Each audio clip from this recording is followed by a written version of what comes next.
श्री गणेशाय नमः। श्री सद्गुरुदेव परमात्मने नमः। श्री रामचंद्राय नमः। आप श्री सद्गुरुदेव की सन्निधि में हैं।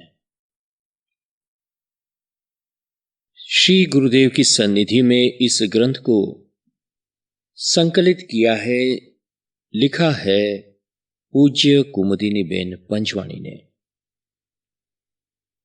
इन्होंने गुरुदेव के कहे हुए बोध वचनों को, उपदेशों को और प्रसंगों को इसमें सम्मिलित किया है और वैसे भी प्रसंग और बोध लिखे हैं इसके अंदर जो किसी ने नोट किए हैं और कुमुदिनी बेन को दिए गए थे। ऐसे ही बोध वचनों का एक संग्रह हमने साधना और अभ्यास नाम का प्रकरण बनाकर उसमें सम्मिलित किए हैं, जो कि इसके अनुरूप और इसके संदर्भ में है इस प्रकरण के। तो इसीलिए कि श्रोताओं को इससे लाभ मिले कि वे साधना और अभ्यास के बारे में जो भी गुरुदेव ने मार्गदर्शन दिया है शिष्यों को, वह सही सही कर सके अभ्यास और साधना। तो अब आप सुनिए, एक और 16वां भाग है यह। इसमें गुरुदेव ने कुछ उपदेश दिए हैं साधना के। यह चालू होता है पृष्ठ 331 से, दूसरे पैराग्राफ से। गुरुदेव कहते हैं, तात्पर्य यही कि सभी परिस्थितियों का इलाज है और है ही। किसी प्रियजन की मृत्यु की चोट का भी इलाज है। श्री गीता जी, श्री रामायण जी जैसे सद्ग्रंथों का पठन करने पर, संतों और विद्वानों का संग करने पर और सारे संसार में काल चक्र काल भगवान का शासन देखने पर जरूर समाधान प्राप्त होता है। जीवन में अपने लक्ष्य का ध्यान रखना जरूरी है। झगड़ा क्लेश हो जाए ऐसे वातावरण से हमेशा दूर रहना चाहिए। वर्तेज जगह का नाम है। 14/9/56 श्री गुरुदेव ने लिखा, कुमुद आशीर्वाद। ध्यान में विचार आते हैं, इनको हटाना ही पुरुषार्थ है। हटाने में परिश्रम करो। बार बार उत्साह भंग होता होगा, परंतु ऐसा करते मन स्थिर हो जाता है और आनंद स्थिर रहने लगता है। ध्यान का बाधक तो प्राणायाम हो ही नहीं सकता, परंच सहायक ही होता है। खुशी से जानने का प्रयत्न करो, परंच इसका एक स्थान पर रहकर ही अभ्यास सीखो। जैसे कैवल्य धाम, यहाँ प्राणायाम करने के अभ्यास की बात कर रहे हैं गुरुदेव, और ये कैवल्य धाम कहीं लोनावाला के पास है। 1940 से यह स्थापित है। आजकल कहते हैं कि वह डीम्ड यूनिवर्सिटी भी माना गया है योग साधना के लिए, योग अभ्यास सीखने के लिए, प्राणायाम सीखने के। तो कुमुदिनी बेन ने पूछा, चिट्ठी लिखी कि आपकी आज्ञा अनुसार अब मैं मुंबई जाऊंगी। तब आपने लिखा है, इसलिए अब कैवल्य धाम में प्राणायाम सीखने जाऊंगी। श्री गुरुदेव ने लिख कर बातें की, भले जैसे तुम्हारी इच्छा, भस्त्रिका पहले करो, पीछे केवल कुंभक, परंतु बहुत धैर्य रखना। यह वर्षों का रोग जब तक कुंडलिनी का उत्थान नहीं, तब तक मथा मारना है। हठ का अंतिम लक्ष्य क्या है? योग में 3 प्रकार है। पहला मीन कुंडलिनी योग, स्थूल परिश्रम इसमें विशेष होता है। दूसरा पीपलिका यानी जप योग, विश्वास इसमें विशेष होता है। विहंगम यानी ध्यान योग, राजयोग, सूरती शब्द योग, लय, मन, सूक्ष्म परिश्रम, विशेष परिणाम, तीनों मार्ग का एक ही इष्ट साक्षात्कार। कुंडलिनी तीनों मार्ग से जागृत होती है। इसमें पात्र की जिज्ञासा पर आधार है।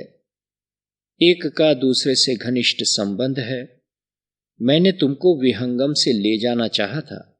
इसमें जल्दी सफलता मिलती है। बोलो, मन को खींचो, परिश्रम करो। प्रथम मूलाधार के साथ प्राण को जोड़ना, पीछे उत्तरोत्तर अनहद तक यही क्रिया एक सी चलना चाहिए, तब ध्यान की परिपक्वता होगी। प्राण को बराबर भस्त्रिका के द्वारा, जो कि अभ्यास क्रम से 2, 3, 5 लगभग अपान में प्रविष्ट हो जावे, तब तक सतत नियम यम का सतत पालन करने से बराबर कार्य सिद्धि होगी। मन का स्वभाव है। तुम सोचो, अनेक जन्म के व्यवहार संस्कार उसमें जमे हैं। जो थोड़ा परिश्रम करो तो जरूर सफल होंगे। प्राणायाम में भी यह विक्षेप उपस्थित होते हैं। हाँ, दीर्घ समय में निरुद्ध हो जाता है। इनो विक्षिप्त चित्त है। मन को खींचो, मेहनत करते नहीं। देखो, मैं जानूं तो तुमको यह इच्छा क्यों हुई कि मुझे प्राणायाम सीखना है? यदि सीखना है तो अभी समय है। यदि श्यामाचरण के मार्ग से जाना है तो वह कहो, और मेरे विचार से तो केवल तुम जो कर रही हो वह थोड़ा सोच समझ कर करो। उससे अपने आप कुंभक हो जाएगा। कुंभक हो जाता है। बोलो, आसन दृढ़, आहार दृढ़, निद्रा दृढ़। प्राणायाम सीखने कोई आता होगा रविवार को 4:30 बजे। आ जाओ, जो हठ में उतरना है तो। बोलो कुमुद, गीता पूरी कर लो, क्योंकि यह बाधक होगी।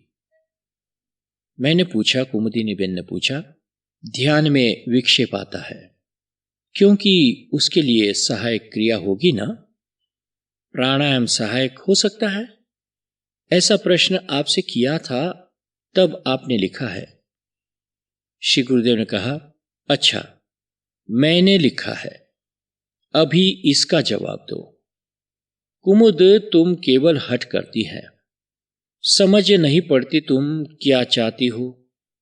एक जगह रहना चाहिए। प्राणायाम की सिद्धि के बाद भी तो ध्यान करना है ना। एक रोज का छोटा अभ्यास 10 दिन का परिश्रम जाता है। साधक दशा में योग की सामग्री भी तैयार करो कि जिसके बिना आगे नहीं बढ़ सकते। यम नियम। हठ का अंतिम लक्ष्य है ध्यान साक्षात्कार। मेहनत करते नहीं, कहना करते नहीं, बताया हुआ कार्य में उपेक्षा कैसे पूरा पड़े। देखो कुमुद, तुम ध्यान करो और ध्यान के बीच के विक्षेपों को हटाने का प्रयत्न करो तो अवश्य सफलता मिलेगी। इतना भी नहीं कर सकती? प्रातः से ध्यान करो, यम का पालन, प्राणायाम एक स्थान पर रहकर साथ में करो। नहीं तो मत्था भारी होगा, तब छोड़ना पड़ेगा। मैंने पूछा, आप तो प्राणायाम सिखाने के इच्छुक नहीं हैं, ऐसा लगता है। तब फिर आपके आशीर्वाद व कृपा बल के सहारे बिना मैं कैसे कर पाऊंगी? गुरुदेव ने लिखा, देखो, तुम प्राणायाम करो, हरकत नहीं। मुझे विश्वास है कि तुम कर लोगी, परंच समय लगेगा। मैंने कहा, आप ऐसा आशीर्वाद दे रहे हैं तो वैसा ही होवे ना, समय लगेगा क्यों? श्री गुरुदेव ने लिखा, इसके छूटने से फिर परिश्रम करना पड़ेगा। तुम अनुभव करो, पहले से ध्यान में कितने कम विचार आते हैं। मैंने कहा, फिर भी विचार आते तो है ना, ध्यान साफ जमता नहीं। श्री गुरुदेव ने लिखा, और क्या? अभ्यास भूत है। भूत है जो तुमने धुनावे, शनैव शनैय होगा। बेटा, होगा अवश्य, और यही करना पड़ेगा। जरूर जमेगा, मेहनत करो। सूक्ष्म मन में प्रवेश होने पर तो ध्यान में आगे बढ़ना चाहिए ना। उत्तर में लिखा, मेरे बस की बात नहीं रही। श्री गुरुदेव ने लिखा, मनुष्य शरीर है ना, ध्यान बदलो, ध्यान में ध्येय को बदलो। कारण ध्येय में दोषों, निर्घण्यता का विचार मन को ध्येय से नीचे खींच लाता है।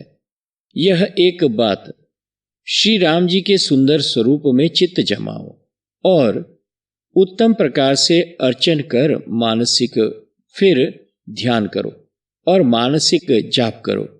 मन जब बाहर जावे तब खींच कर लाओ। मैंने लिखा, कैसे? श्री गुरुदेव ने लिखा, ध्यान में मन न लगे तो प्राणायाम से काम लो।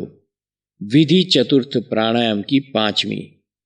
स्वस्थ होकर मेरुदंड सीधा कर, नमस्कार कर, स्वस्तिक आसन पर बैठ, नासाग्र पर दृष्टि रख। अनुमान करो कि नाभि से वायु चलकर ऊपर शरीर में भर रहा है और खूब राम युक्त चल रहा है, चला आ रहा है। करना है ना। यह कुछ रोज में भरने लगता है, वायु मालूम पड़ता है। ध्येय को चिन्मय देखो, अनुमान करो। ध्यान से समाधि होती है, यह तो केवल सहायक होगा।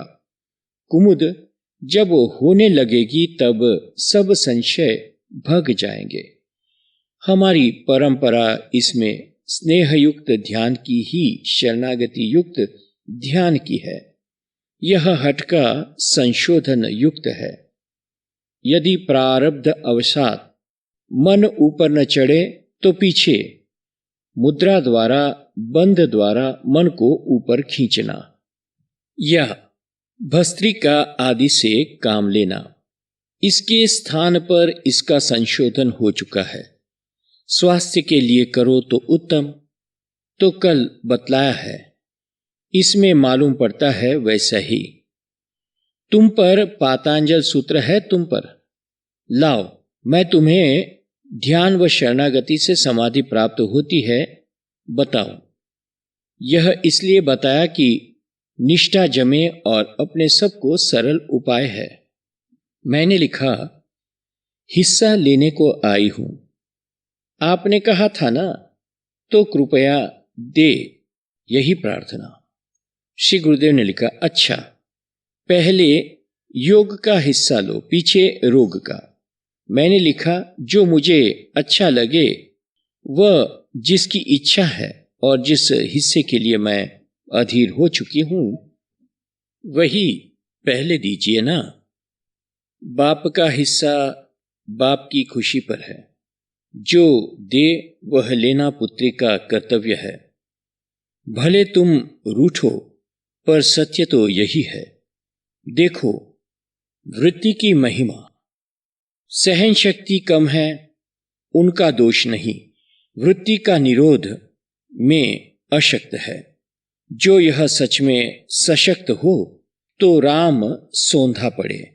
पत्र का आशय था कि हमको रोके, तो मैंने जाने का प्रबंध कर दिया, तब रुक गए। ध्यान, शरणागति, जाप, यह योग की कुंजी है। प्राणायाम से मन निरोध होता है। मन निरोध से पूर्ण प्राणायाम होता है। वर्तेज 15/9/56। गुरुदेव ने कहा, तुम्हें अनुभव करना चाहिए, जब मन किसी विचार में ओतप्रोत होता है तब प्राण की गति मंद पड़ जाती है। ध्यान, शरणागति, जाप, यही योग की कुंजी है। प्राणायाम से मन निरोध होता है। मन निरोध से पूर्ण प्राणायाम होता है। 16/9/56 श्री गुरुदेव ने लिखा, फायदा है दूध से। कॉफी में कोई विटामिन नहीं। जो स्वाद कॉफी में है सो बराबर है, पर उत्तम दूध के स्वाद के बराबर नहीं। तो जो मेरे दूध में कचरा डालते हो, यानी कि बादाम, पिस्ता वगैरह वगैरह, वह डालकर पिया तो विटामिन मिले, दूध मोड़ा न पीवे। હું વિચારમાં પડી જાઉં છું કે મારામાં કોઈ છે નહીં અને આ બધા મારા પર પ્રેમ રાખી સેવા કરે છે, એને આપું શું? पहला, व्यवस्था व शिस्त की एक छोटी सी घटना पर भाई ने बहुत अपमान माना। मेरा इतना अपमान हुआ है, मैं यहां नहीं रहूंगा। इस भाव की चिट्ठी भगवान को गुरुदेव को दी। भगवान श्री ने गुरुदेव ने उसका उत्तर लिखा और लिख दिया कि और वह भाई गए नहीं। भोजन का टिफिन रखने को जब मैं गई तब भगवान श्री ने गुरुदेव ने उस भाई का समाचार पूछा और अभी गए हैं या नहीं यह जानकर लिखा कि देखो, वृत्ति की महिमा सहन शक्ति कम है, उसका दोष नहीं, वृत्ति के निरोध में अशक्त है। जो इसमें सब सशक्त हो तो राम सोंधा मिले। उनके पत्र का आशय था कि ये हमको रोकेंगे, परंतु मैंने तो जाने का प्रबंध कर दिया तो रुक गए। कुमुद से करवी और करवी से कुमुद का स्मरण होता है। जब ध्यान जम जाता है तब जाप करने का आग्रह रखा जाए तो मन बाहर आ जाता है। रज की कोई निश्चित बात नहीं। रज तो एक गुण है जो स्वभाव से संबंधित है, जो हर कार्य में सम्मिलित रहता है। जाहिर में आसन युक्त जाप थोड़ा दिखावा हो जाता है, पर जाप के साथ एकाग्रता हो जावे और मन में अहम न हो तो ठीक है। इस तरह से इस में थोड़ा बहुत गुरुदेव के साथ वार्तालाप जो हुआ है उसमें साधना की बातें बहुत सी हुई है। अब गुरुदेव आगे कहते हैं और इस साधना के बारे में ही, पर इसमें पृष्ठभूमि यह है कि गुरुदेव के दिव्य स्वरूप के दर्शन हुए कुमुदबेन को। तो अब उस घटना के अंतर्गत कुछ बातें साधना की आएगी, तो वह भी आप सुनिए। यह है 334 पन्ने पर।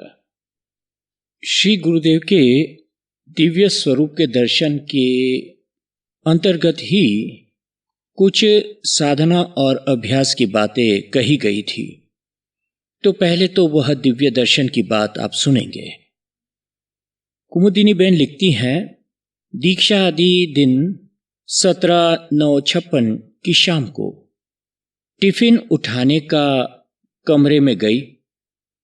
श्री गुरुदेव ने एक चिट्ठी भी रखी थी। लिखा था, कुमु, आज रात्रि को 2:30 बजे मेरी प्रतीक्षा करना। मैं कुछ समझी नहीं कि यहाँ प्रतीक्षा कहाँ करूं और किस लिए। श्री गुरुदेव 2:30 बजे प्रतिदिन शौच के लिए नदी किनारे पधारते हैं, तो आज उस समय पर वरतेज से बाहर पधारेंगे या कोई भक्त आ रहे हैं। ठीक समय पर प्रतीक्षा में मैं मेरे कमरे के बाहर आकर रात्रि को नीरव वातावरण में शांत स्तब्ध खड़ी रह गई। बराबर 2:30 बजे श्री गुरुदेव के दर्शन सीढ़ी पर हुए। हाथ में कमंडल, शरीर पर गाढ़ा कॉफी रंग की गरम शाल, पैरों में बाटा की सफेद स्लीपर धारण किए हैं। पीछे के दरवाजे से मालेश्री नदी के तरफ पधारे। मैं दरवाजे में ही खड़ी रही। 15 मिनट के पश्चात अमावास्या की घोर अंधियारी में भी दूर से ही अत्यंत प्रकाशित तेज पुंज के दिव्यतम स्वरूप में श्री गुरुदेव के पूरे श्री विग्रह के अलौकिक दर्शन होने लगे। काफी दूर है, फिर भी चिन्मय श्री विग्रह की ज्योति किरणों में दिव्य श्री विग्रह का नखशीक दर्शन करती रही। रश्मियों के हीरे के समान उज्जवल प्रकाश पुंज में पूरा श्री विग्रह स्वर्ण सा कांतिमान है और उसी स्वर्ण कांति में से असंख्य तेज किरणों को बहते हुए देखे। सोने के रंग की तेज किरणें श्री गुरुदेव के श्री विग्रह से प्रसरित हो रही थी। श्री गुरुदेव दरवाजे से मेरे निकट से ही पधारे। तब मेरी आंखें तेज पुंज को अपलक निहारती रही और मैं स्तब्ध सी खड़ी हो गई। कुछ पल तो चौंधा गई, न प्रणाम करने को सूझा न कुछ बोलने का। श्री गुरुदेव को सीढ़ी से ऊपर चढ़ते हुए देखा। मैंने प्रणाम किया तो श्री गुरुदेव रुक गए और मेरी ओर निहारते रहे। पश्चात इशारे से कमरा बताकर कहा कि तुम शीघ्र नियम में बैठ जाओ।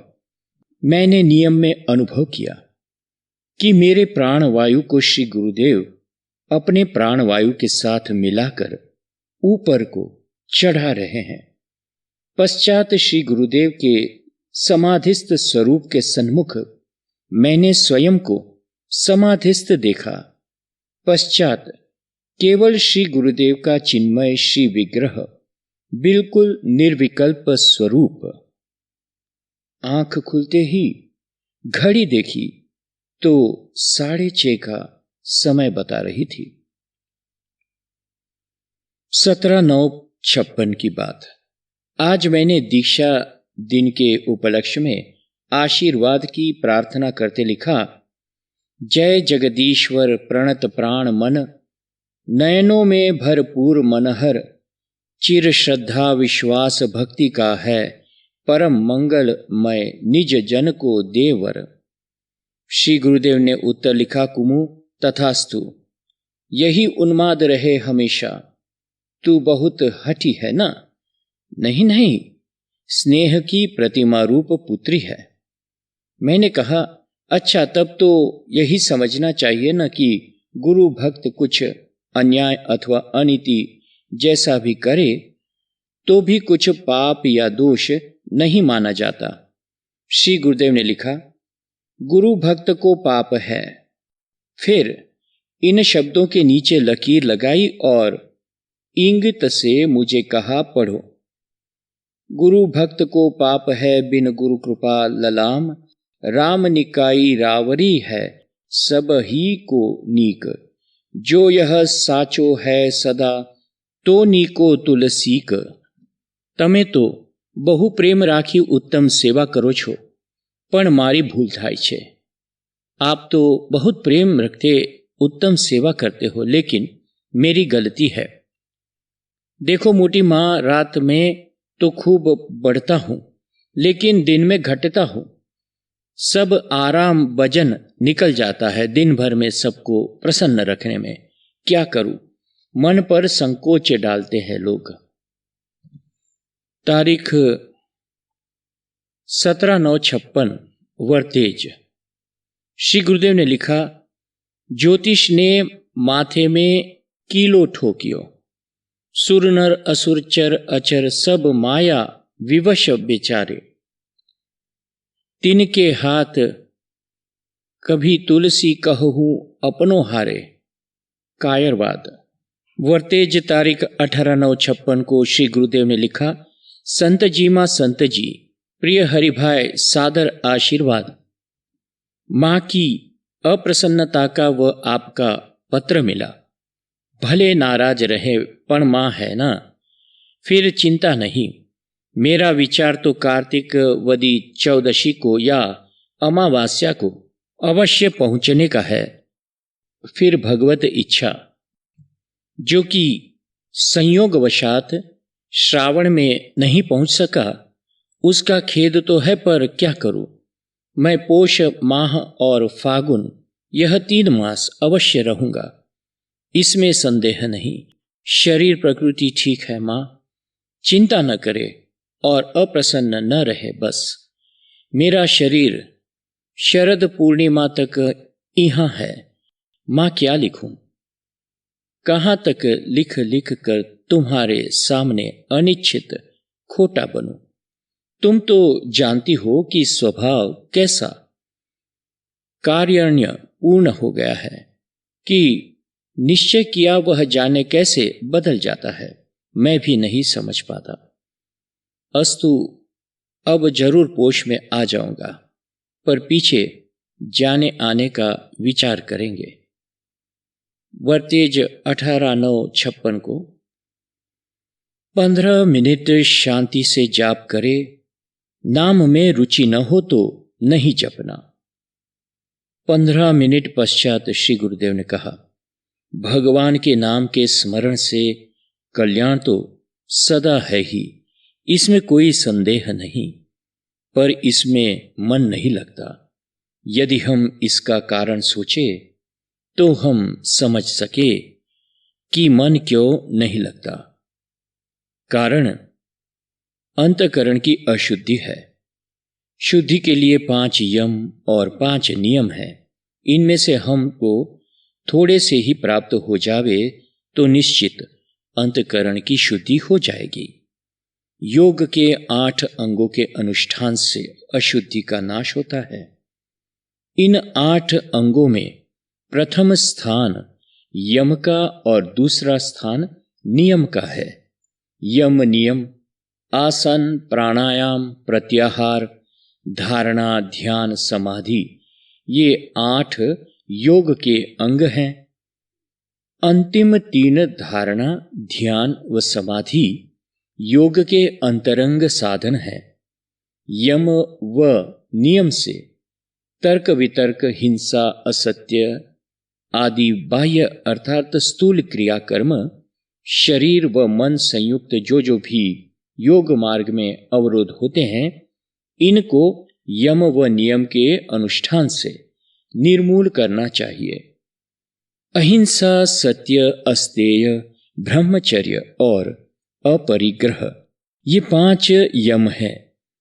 शौच, बाह्य और अभ्यंतर, संतोष, तप, स्वाध्याय और ईश्वर प्राणिधान, ये 5 नियम हैं। यम नियम के सतत अनुष्ठान के बिना साधन नहीं हो सकता है, यह ध्रुव है। इसमें भी अहिंसा, सत्य, अस्तेय, ब्रह्मचर्य और अपरिग्रह तो सर्व देश में, सर्व जाति को और सर्व काल में पालन करने का सर्वधर्म व संप्रदाय वालों ने अपने अपने ग्रंथों में आदेश दिया है। कारण कि इन यमों का संबंध समस्त मानव समाज से ही है। जो धर्म 5 यमों का इनकार करे तो वह धर्म नहीं था, नहीं है, या सिद्धांत भी नहीं है। बौद्ध धर्म में अष्टांग योग का अष्टांगिक मार्ग करे तो हम भूलते हैं। अस्तेय, सत्य आदि का आचरण तो फिर आगे कर लेंगे, ऐसा मानना भूल है, क्योंकि आगे फिर मनुष्य शरीर मिलेगा नहीं। हरिश्चंद्र, दधीची, मयूरध्वज आदि के उदाहरण हमारे पास मौजूद है। यह सब सोच समझकर जीवन उत्तम बना दो। नीति से बराबर काम चलता है और जीवन भी सुखी बनता है। सत्य, इसको समझाते हैं गुरुदेव। जीवन में सबसे बड़ी वस्तु है सत्य। जैसा सुना हो, जैसा समझा हो, जैसा देखने में आया हो, उसको उस वस्तु का बराबर उसी प्रकार ही कहना, इसका नाम है सत्य। जिसका परिणाम भी कुछ न हो, ऐसी बात में भी असत्य कहकर पाप का भोगी होते हैं। ऐसे लोगों की दशा कैसी दुखद होती है। यह कितने दुखी बात है।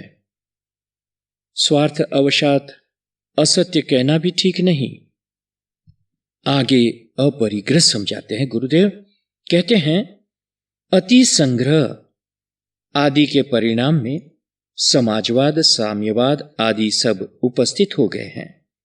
लड़के के लड़के, उनके लड़के के भी लड़के को कमी न पड़े, इस तृष्णा से द्रव्य इकट्ठा करना दुख का हेतु है। ऐसा संग्रह पाप है। इतना संग्रह करना यह भूल है। जिनके पिता लाखों रुपये छोड़ गए हो, ऐसे पुत्रों के पास कुछ नहीं रहा है, ऐसा उदाहरण मौजूद है, और जिसके पिता कुछ न छोड़ जाए, उसके पास लाखों रुपये हो, ऐसे भी उदाहरण मौजूद है। तो कम से कम अनीति करके कमाना छोड़ देना जहां तक हो सके। नीति की आमदनी रखें। नीति से भी द्रव्य कम नहीं मिलता हो। हाँ, फालतू आमदनी फालतू उपयोग में ही जाती है। नीति की आमदनी उपयोग में लाकर ज्यादा जरूरियातों से बचे और आमदनी सदुपयोग में लगाना। ब्रह्मचर्य समझाते हैं गुरुदेव। ब्रह्मचर्य के बारे में शास्त्रों ने, संतों ने बहुत कहा है। भगवान कृपा कर दे, यह बात अलग है, परंतु आत्मशुद्धि के बिना कुछ प्राप्त नहीं होता है। कुछ छोड़ना ना पड़े, ऐसे भाव से रहकर ईश्वर प्राप्त करने की इच्छा करना, यह भूल है। एक चश्मा या साड़ी लेने के लिए रुपयों के रूप में कुछ छोड़ना पड़ता है, तो प्रभु के लिए हमको कितना छोड़ना पड़ेगा। छोड़ने का अर्थ कमंडल लेना और घर छोड़ना नहीं, परंतु वासनाएं छोड़ना ही छोड़ना है। घर वाघ नहीं है कि खा जाएगा, और न जंगल ऐसी कोई उत्तम वस्तु है कि प्रभु प्राप्ति करा देगा। श्रीपति ध्यान धरो ही में और 5 यमों का पंचशील नाम रखा है। अपरिग्रह की जगह मद्य निषेध को कहा गया है। जैन धर्म में सत्य, अहिंसा, अस्तेय, ब्रह्मचर्य व अपरिग्रह के नियम है। यम नियमों का अभ्यास शुरुआत से अंत पर्यंत सतत करने का है। तात्पर्य कि जीवन भर सात्विकता और आध्यात्मिकता रखना चाहिए। अहिंसा समझाते हुए गुरुदेव कहते हैं, किसी जीव को मारना या काटना ही केवल हिंसा नहीं, यह स्थूल हिंसा अवश्य है, परंतु इनसे भी बड़ी हिंसा है किसी को कटु वचन कहना। कठोर वचन कहकर दुख पहुंचाना भी बड़ी हिंसा है, जो जन्म भर रहती है। मार डालना तो 1-2 घंटे में ही दुख समाप्त हो जाता है। विश्वासघात भी हिंसा है, सूक्ष्म हिंसा है। स्थूल व सूक्ष्म हिंसा मन से होती है, तो अशुद्धि बनी रहती है। तब फिर मन की शुद्धि बिना जाप ध्यान में मन लगेगा कैसे? हम सत्यनारायण की कथा कितनी बार कराते हैं, इसमें ब्राह्मण, शूद्र, वैश्य आदि की कथा है। इन सब कथाओं में बतलाया है कि असत्य भाषण को और सत्य भाषण का परिणाम क्या है। फिर भी हम कितनी बार असत्य बोलते हैं। शास्त्रों को समझने में हमारी भूल ने विश्वासघात को भी हिंसा मानी नहीं है। शास्त्र सुनना व पढ़ लेना, परंतु फिर आचरण में डालना नहीं, तो फिर शास्त्रों का लाभ कैसे मिले? खर के ऊपर मिट्टी, चंदन या कुछ भी लाद दो, वह भार मात्र ही है। इस तरह शास्त्र आचरण में नहीं डाला तो वह भी ऐसा ही होता है। अस्तेय समझाते हैं गुरुदेव। कहते हैं, शास्त्र आज्ञा के अनुकूल पर द्रव्य का उपयोग करना। यदि ऐसा नहीं किया तो यह चोरी है, तो अस्तेय का भंग हो। स्तेय माने चोरी, बिना हक का ले लेना, चुरा लेना, हरण कर लेना। जैसे कि उदाहरण के माध्यम से कहता हूं, कर्तव्य से च्युत होना चोरी है, रिश्वत लेना चोरी है, ठीक समय पर और ठीक समय पर्यंत भी काम न करना चोरी है। एक माल बताना और इसके स्थान में दूसरा माल दे देना चोरी है, खोटा बिल बनाना चोरी है। यह सब करे और प्रभु के सामने पहुंचने की आशा, राम को नाम ही सो ही धन है। जिनसे घर माही कछु न बनी है, इनसे बन माही कहा बनी है। वासना त्याग के लिए शब्द स्पर्श रूप रस गंध आदि पर विचार किए सब व्यर्थ है।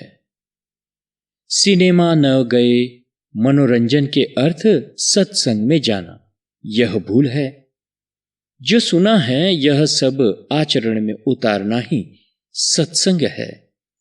इन सब से एक बात का प्रतिज्ञा पूर्वक पालन करना तो पांचों बात का संयम हो जाएगा।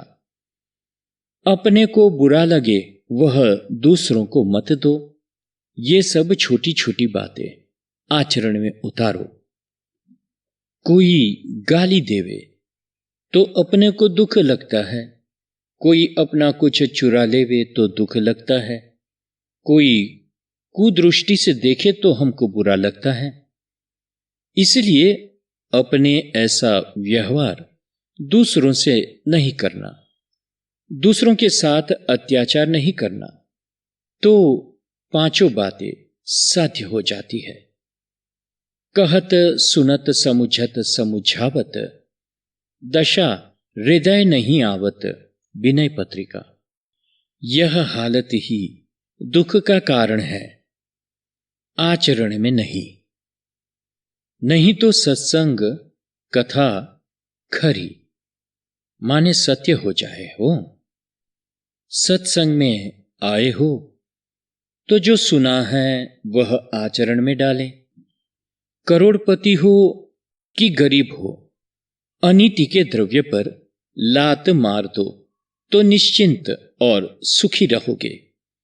नीतिवान को देखकर मनुष्य अपने आप नतमस्तक हो जाते हैं। नीतिवान मनुष्य सदैव प्रफुल्लित व भयरहित रहते हैं।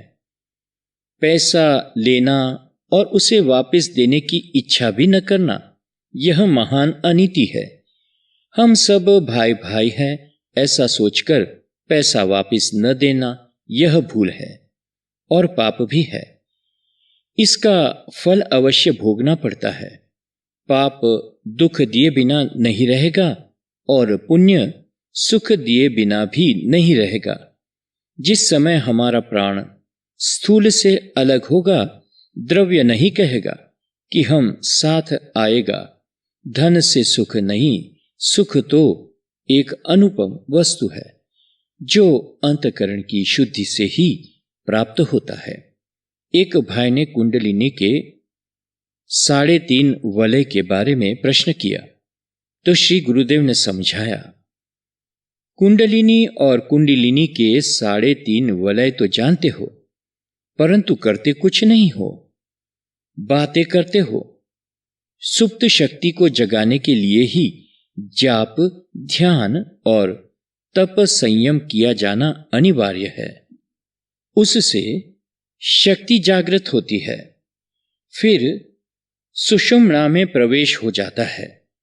तब सुषुम्ना से धीरे धीरे ऊपर उठती है, विशेष विशेष जागृत होती है। 3.5 वलय खुलते हैं और सुषुम्ना में ऊपर चढ़ते हैं। त्यों त्यों साधक में त्याग, उदारता, सहनशीलता और समता का आविर्भाव होने लगता है, अर्थात सही ज्ञान, भक्ति और कर्म होने लगता है। मन स्थिर होता है।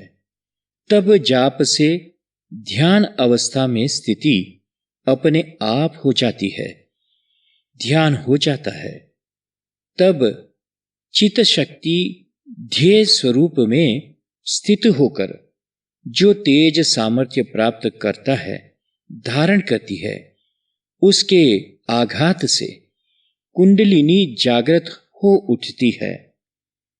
जिज्ञासा की उत्कटता से मानव के हृदय में सात्विकता के आंदोलन उठते हैं। इन्हीं आंदोलनों से अर्थात तरंगों से आकर्षित होकर सत्य, प्रेम आदि जो सात्विक आंदोलन वातावरण में फैले हुए हैं, वो भी उस मनुष्य के हृदय में आने लगते हैं और मनुष्य को विशेष विशेष सात्विक आंदोलनों के ग्रहण करने के लिए प्रयत्नशील कर जाते हैं। यम नियम की समझ और आगे विस्तृत बताते हुए गुरुदेव कहते हैं, हठ योग के 8 अंगों में प्रथम है यम, दूसरा है नियम, फिर आता है आसन। यम का प्रथम स्थान क्यों है, समझाते हैं गुरुदेव। कहते हैं, कारण कि स्थूल अवस्था से ऊंचा उठने का पुरुषार्थ प्रारंभ करना है, इसलिए यम के द्वारा प्रारंभ किया जाता है और क्रम क्रम से अशुद्धि मिटाते मिटाते विवेक ख्याति प्राप्त होती है, अर्थात मन शुद्धि होती है। तो स्पष्ट बात है कि यम का हेतु व्यावहारिक शुद्धि प्राप्त करना है। अहिंसा, सत्य, अस्तेय, ब्रह्मचर्य, अपरिग्रह, इनको यम कहते हैं। अहिंसा, सत्य, अस्तेय, ब्रह्मचर्य, अपरिग्रह, इनको यम कहते हैं।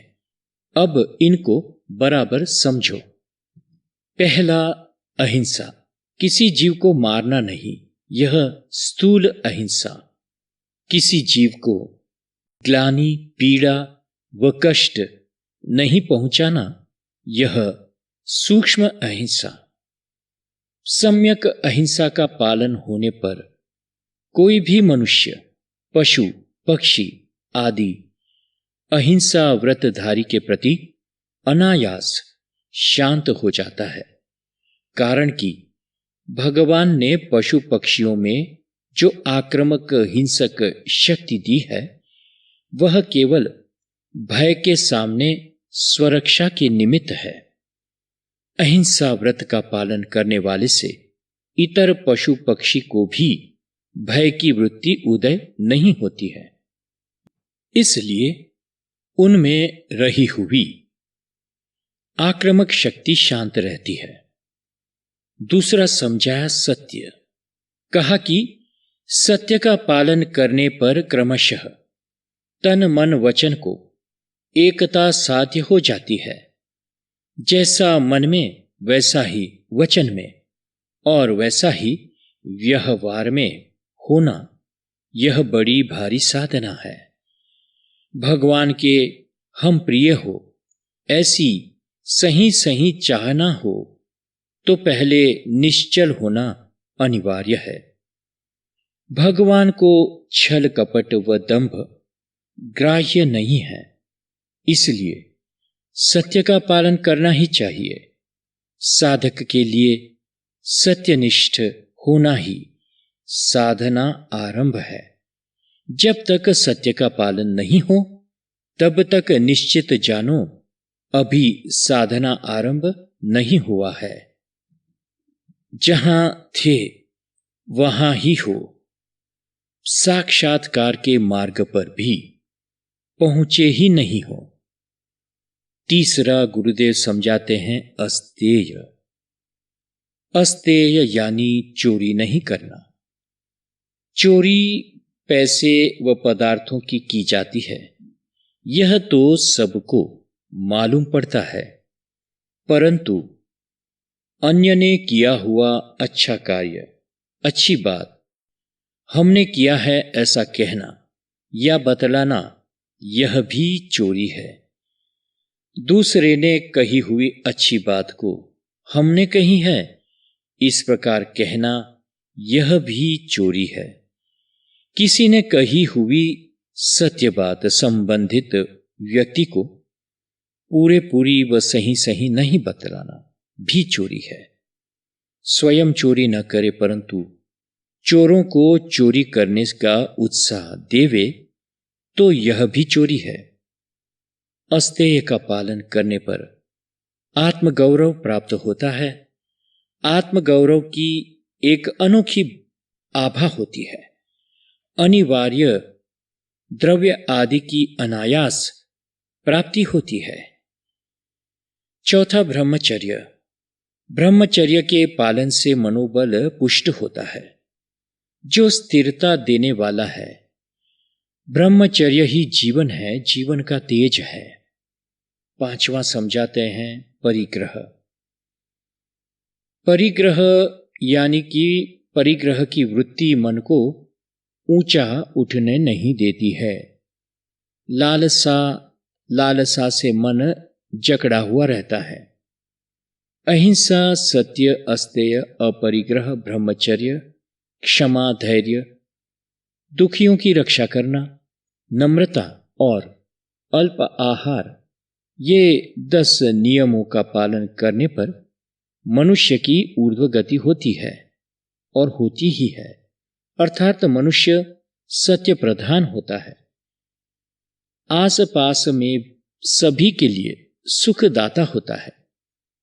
कभी कभी यमों के पालन करने का निश्चय होने पर भी विचलित हो जाना संभव है। इसलिए स्वयं को नियमों का मजबूत कोटड़ी में रहना चाहिए। आंतर बाह्य शुचिता का पालन करना, इससे बुद्धि सात्विक होती है, मन की शुद्धि होती है।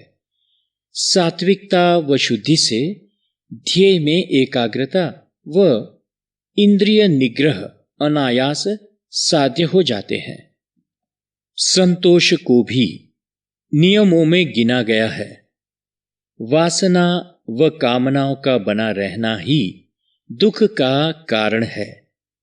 जो प्राप्त हो उसका हर्ष ममत्व नहीं होवे और अप्राप्त हो उसका रंज शोक न होवे तो वासना क्षीण हो जाती है और क्रमशः समता साध्य हो जाती है।